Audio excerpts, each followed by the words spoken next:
नमस्कार दोस्तों, agriculture by GL के यूट्यूब चैनल पर आप सभी का स्वागत है। तो आज की क्लास में अपन स्टार्ट कर रहे हैं प्रसार शिक्षा से संबंधित जो कि एक्सटेंशन एजुकेशन के बारे में महत्वपूर्ण क्वेश्चनों के बारे में बात करते हैं।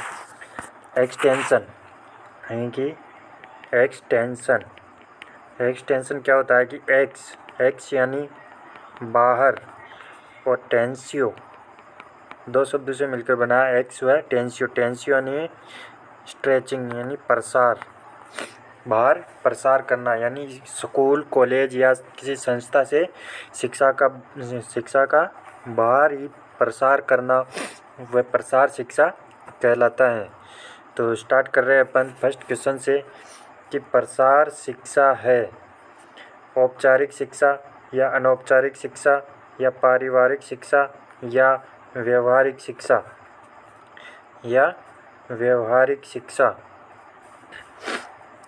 बात करें अपन औपचारिक शिक्षा जो कि इसे फॉर्मल के नाम से भी जानते हैं। एक मिनट।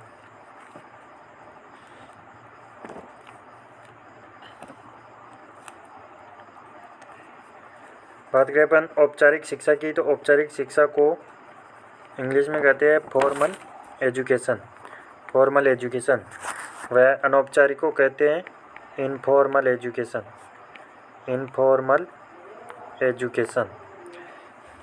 बात करें अपन औपचारिक शिक्षा की, जो औपचारिक शिक्षा होती है यह स्कूल कॉलेज या जो संस्था होती है वहाँ पर जो शिक्षा दी जाती है उसे औपचारिक शिक्षा कहते हैं।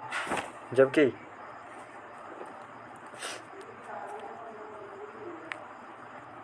जो अनौपचारिक शिक्षा है ये स्कूल से बाहर यानी संस्था से बाहर कहीं पर भी दी जा सकती है, उसे अनौपचारिक शिक्षा कहते हैं। जबकि जो प्रसार शिक्षा है यह भी एक अनौपचारिक शिक्षा है जो कि इनफॉर्मल एजुकेशन है। तो इसका राइट आंसर होगा अपना बी आंसर। बढ़ते हैं नेक्स्ट क्वेश्चन की ओर कि एक्सटेंशन किस भाषा का शब्द है, लैटिन या ग्रीक या फ्रेंच या अरबी। जो एक्सटेंशन जो शब्द है यह लैटिन भाषा का शब्द है, तो इसका राइट आंसर होगा अपना ए आंसर। बढ़ते हैं नेक्स्ट क्वेश्चन की ओर कि भारत में एक्सटेंशन के पिता माने जाते हैं जेम्स स्टुअर्ट या डॉक्टर जेपी लिगन्स या डॉक्टर केएन सिंह या इनमें से कोई नहीं। बात करें दोस्तों जेम्स स्टुअर्ट की, जो ये पिता है यह है यूनिवर्सिटी एक्सटेंशन के जो पिता है वह उसको माना जाता है जेम्स स्टुअर्ट को। जबकि बात करें अपन डॉक्टर जेपी लिगन्स की, तो ये एक्सटेंशन के फादर माने जाते हैं। एक्सटेंशन के फादर जो माने जाते हैं वह डॉक्टर जेपी लिगन्स माने जाते हैं। जबकि भारत में पूछा जाए एक्सटेंशन के पिता तो वह डॉक्टर केएन सिंह। तो इसका राइट आंसर होगा अपना सी आंसर। बढ़ते हैं नेक्स्ट क्वेश्चन की ओर कि प्रसार शिक्षा की विशेषता है करके सीखना या देखकर सीखना या ए और बी दोनों या इनमें से कोई नहीं। बात करें दोस्तों करके सीखना यानी कि लर्निंग बाय डूइंग एंड देखकर विश्वास करना यानी कि सीइंग इज बिलीविंग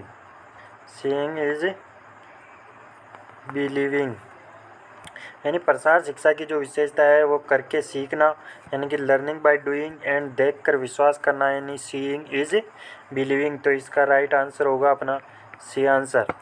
बढ़ते हैं नेक्स्ट क्वेश्चन की ओर कि प्रसार शिक्षा शोधकर्ता एवं किसान के बीच का चैनल है, 1 वे चैनल या 2 वे चैनल या 3 वे चैनल या 4th वे चैनल। जो प्रसार शिक्षा है शोधकर्ता व किसान के बीच जो चैनल है वह होता है 2 वे प्रोसेस यानी कि 2 वे चैनल। तो इसका राइट आंसर होगा अपना बी आंसर यानी कि दो तरफा चैनल। तो इसका राइट आंसर हो गया अपना बी आंसर। बढ़ते हैं नेक्स्ट क्वेश्चन की ओर कि प्रसार शिक्षा प्रक्रिया के कितने चरण होते हैं, 1, 2 या 4 या 5। जो प्रसार शिक्षा प्रक्रिया के चरण होते हैं वह होते हैं 5। तो इसको ट्रिक से याद कर सकते हो आप, शूटर, SOTER, शूटर। S यानी सिचुएशन, O यानी ऑब्जेक्टिव यानी कि उद्देश्य, T यानी टीचिंग यानी शिक्षण, E यानी इवोल्यूशन यानी मूल्यांकन, और R यानी रिकंसिडरेशन यानी कि पुनर्विचार। तो प्रसार शिक्षा प्रक्रिया के जो चरण होते हैं वह 5 चरणों में बांटा गया है। तो इसका राइट आंसर होगा अपना डी आंसर। 1 मिनट में लिख देता हूँ सिचुएशन। सॉरी दोस्तों, पहला लिख देता हूँ स्थिति एवं विश्लेषण, दूसरा है उद्देश्य, तीसरा हो गया अपना शिक्षण, और चौथा हो गया मूल्यांकन, और पांचवा हो गया पुनर्विचार।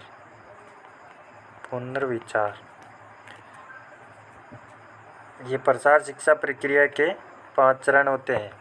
तो बढ़ते हैं नेक्स्ट क्वेश्चन की ओर कि विल्सन एवं गैलप द्वारा दिए गए प्रसार शिक्षण के पायदान कौन से हैं? अटेंशन या इंटरेस्ट या डिजायर या उपरोक्त सभी। जो विल्सन एवं गैलप द्वारा जो दिए गए प्रसार शिक्षण के पायदान है वह अटेंशन भी है, इंटरेस्ट यानी इच्छा भी है, इंटरेस्ट यानी रुचि भी है, और डिजायर यानी इच्छा भी है। तो इसका राइट आंसर होगा अपना डी, जो कि सभी पायदान जो है विल्सन एवं गैलप द्वारा दिए गए हैं। विल्सन एवं गैलप द्वारा दिए गए जो पायदान है वह 6 पायदान होते हैं। तो इसकी ट्रिक है अपने पास कि एडकास, AIDCAS, एडकास, इसे याद कर सकते हो आप। ए यानी अटेंशन, आई यानी इंटरेस्ट, डी यानी डिजायर, सी यानी कन्विक्शन, एंड ए यानी एक्शन, और एस यानी सेटिस्फिक्शन। तो इसका राइट आंसर होगा अपना डी आंसर। बढ़ते हैं नेक्स्ट क्वेश्चन की ओर कि निम्न में से शिक्षा का प्रकार है औपचारिक शिक्षा या अनौपचारिक शिक्षा या गैर औपचारिक शिक्षा या सभी। जो शिक्षा के प्रकार है वह औपचारिक यानी कि फॉर्मल शिक्षा भी होती है, वह अनौपचारिक यानी इनफॉर्मल शिक्षा भी होती है, और गैर औपचारिक यानी कि नॉन फॉर्मल शिक्षा भी होती है। तो इसका राइट आंसर होगा अपना डी आंसर, जो कि औपचारिक शिक्षा की बात करें दोस्तों तो औपचारिक जो शिक्षा होती है, जो स्कूल व कॉलेज आदि में जो शिक्षा पढ़ाया जाता है संस्था के अंदर, वह औपचारिक शिक्षा के अंतर्गत आता है। जबकि स्कूल से बाहर, संस्था से बाहर जो शिक्षा दी जाती है वह अनौपचारिक शिक्षा के अंतर्गत आती है, जिसका कोई पाठ्यक्रम निश्चित नहीं होता है और कोई आयु भी निश्चित नहीं होती है। जबकि जो औपचारिक शिक्षा होती है उसमें आयु निश्चित होती है और पाठ्यक्रम भी निश्चित होता है, और उस पाठ्यक्रम निश्चित होने के बाद में इसका एग्ज़ाम भी कराया जाता है। तो ये औपचारिक शिक्षा होती है। जबकि जो नॉन फॉर्मल एजुकेशन है यानी कि गैर औपचारिक शिक्षा है, जैसे कि एनएसएस हो गया, एनसीसी हो गया, और स्काउट गाइड आदि जो गैर औपचारिक शिक्षा के अंतर्गत आती है। तो इसका राइट आंसर होगा अपना डी आंसर।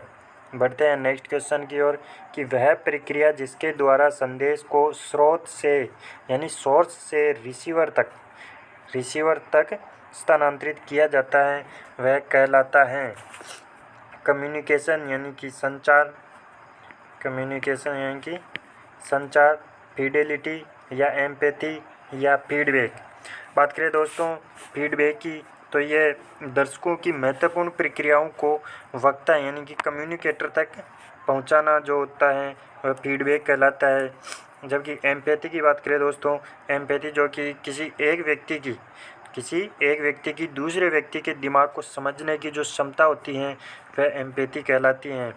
जबकि जो फिडेलिटी होती है, फिडेलिटी दोस्तों संचार प्रक्रिया के सभी तत्वों का विश्वसनीय जो प्रदर्शन होता है वह फिडेलिटी कहलाता है। जबकि प्रक्रिया जिसके द्वारा संदेश को स्रोत से रिसीवर तक स्थानांतरित किया जाता है वह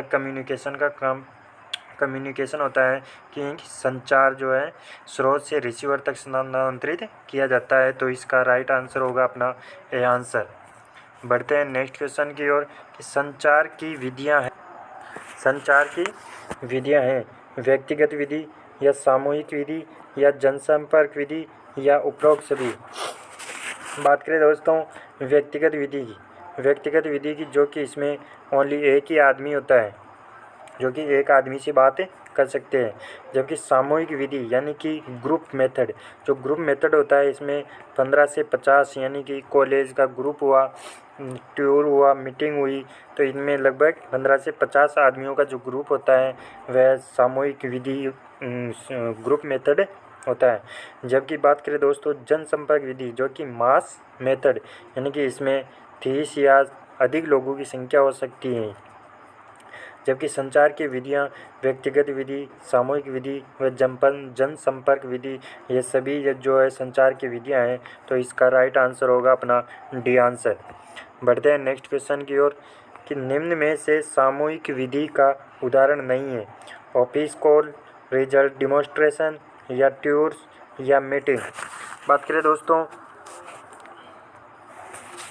ऑफिस कॉल की, जो ऑफिस कॉल है यह एक व्यक्तिगत विधि है, व्यक्तिगत विधि है, इंडिविजुअल मेथड है, जबकि एक आदमी को एक बार में एक आदमी से मिला जा सकता है। या ऑफिस कॉल यानी कि एक बार में एक आदमी को कॉल किया जा सकता है। अभी तो क्या है, डिजिटल ज़माना आ गया है तो कॉन्फ्रेंस में बात कर सकते हैं, लेकिन पहले के ज़माने में ओनली एक आदमी को कॉल कर सकता है।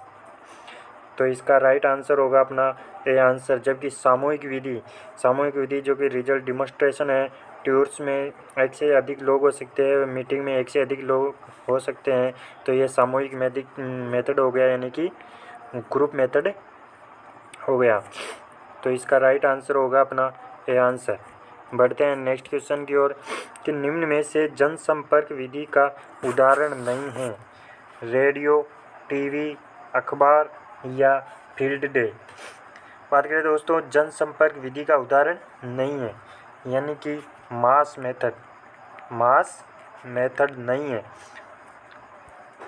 मास मेथड यानी कि लगभग 50 से अधिक लोगों की संख्या कहाँ पे नहीं हो सकती, तो वो नहीं हो सकती फील्ड डे पे। जबकि रेडियो में एक 50, 100, 1000, 2000 आदमी एक साथ देख सकते हैं, कई आदमी एक साथ देख सकते हैं, सुन सकते हैं। जबकि टीवी भी कई आदमी देख सकते हैं, सुन सकते हैं। अखबार एक साथ कई आदमियों के पास में पहुंच सकता है। तो इसका राइट आंसर तो होगा अपना डी आंसर। बढ़ते हैं नेक्स्ट क्वेश्चन की ओर कि निम्न में से व्यक्तिगत विधि का उदाहरण नहीं है। व्यक्तिगत यानी कि इंडिविजुअल मेथड का उदाहरण नहीं है। Farm and home visit, personal letter या फार्मर्स कॉल या वीडियो लेसन।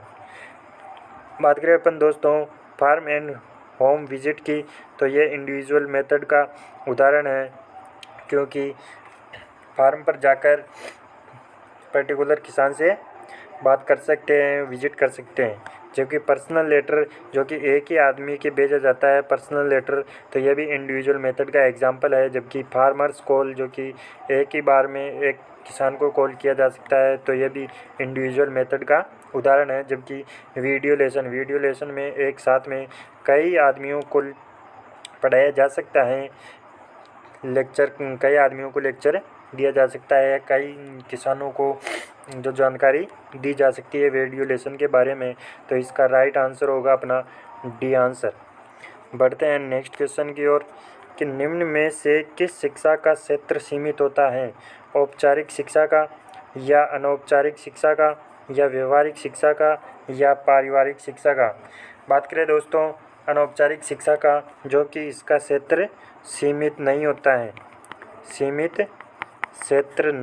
है। जबकि जो शिक्षा का सीमित क्षेत्र होता है वह औपचारिक शिक्षा में होता है, जो कि ये ओनली कॉलेज हुआ, स्कूल हुआ, यहाँ तक ही सीमित है। जबकि अनौपचारिक शिक्षा में कोई क्षेत्र सीमित नहीं होता है, जबकि ये कहीं पर भी शिक्षा दी जा सकती है। तो इसका राइट आंसर तो होगा अपना ए आंसर।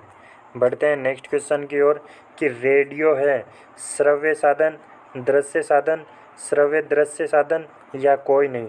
श्रव्य साधन यानी कि ऑडियो एड्स यानी कि केवल सुना जा सकता है, या दृश्य साधन यानी कि विजुअल एड विजुअल एड्स यानी कि केवल देखा जा सकता है, और श्रव्य दृश्य यानी कि ऑडियो एंड विजुअल एड्स जो कि देखा भी जा सकता है और सुना भी जा सकता है। जबकि रेडियो एक ओनली सुनने के काम आया जाता है। तो इसका राइट आंसर तो होगा अपना ए आंसर। बाकी और भी एग्जांपल्स के बारे में बात कर लेते हैं अपन।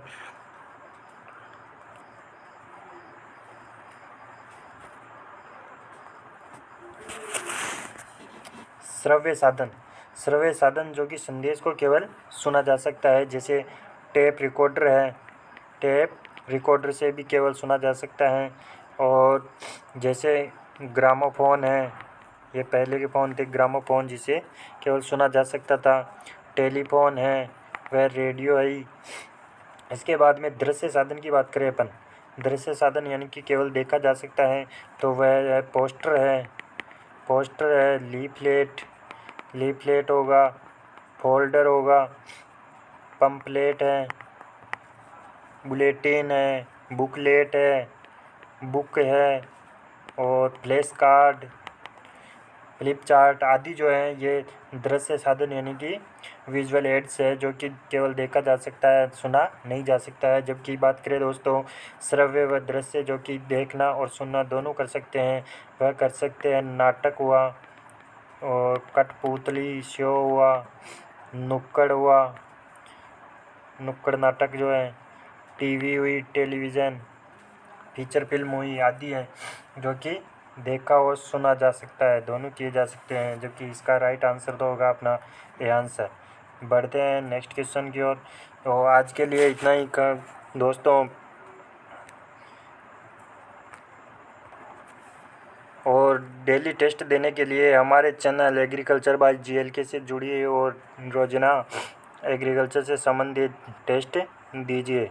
धन्यवाद दोस्तों।